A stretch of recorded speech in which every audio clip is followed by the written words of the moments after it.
অবস্থা তোমার? আমার তো ভালো লাগতেছে, তোমার কেমন লাগতেছে? বলো তো। তোমার মনে হয় মাথা ব্যথা না?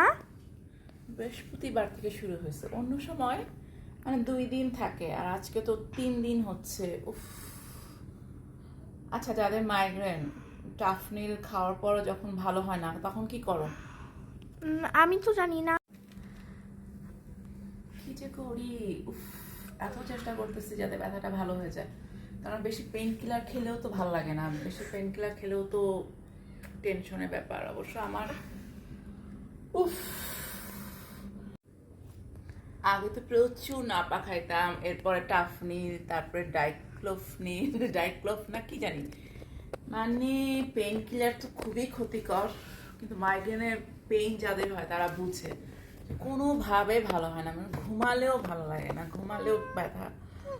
আজকে তো আমি অনেক চেষ্টা করতেছি, উফ। শুক্রবার পোড়া মাটি, কি করব, কিছু করার নাই, আমি অনেক মন ভালো করার চেষ্টা করতেছি। চেহারার মধ্যেও একটা মানে ওই ফ্রেশনেসটা নাই, তাই না?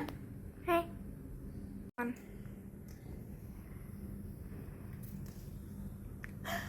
কি করলে ব্যথা যাবে, কি করব বুঝতেছি না। উফ। আজকে রাতেও যদি ব্যথা থাকে, উফ। হ্যাঁ। কিচ্ছু ভালো লাগতেছে না। রায়ান, একটু কথা বলো তো, রায়ানের কথা শুনলে আমার ভালো লাগে। তোমার অনেক মাইগ্রেন ব্যথা লাগতেছে? তাহলে কি করবো আমি, বলো তো? ডোন্ট ওয়ারি মা, তোমার মাইগ্রেন ব্যথা হইলে কিছু হইলে তোমার সুন্দর লাগে, বাট একটু রেস্ট লাগে, তারপরে তোমার মনে হয় মেডিসিন লাগবে। আর ইফ কোনো মেডিসিন হয় না, তাহলে তোমার একটা ডক্টরের সাথে চেক আউট করতে হবে একটু। উফ।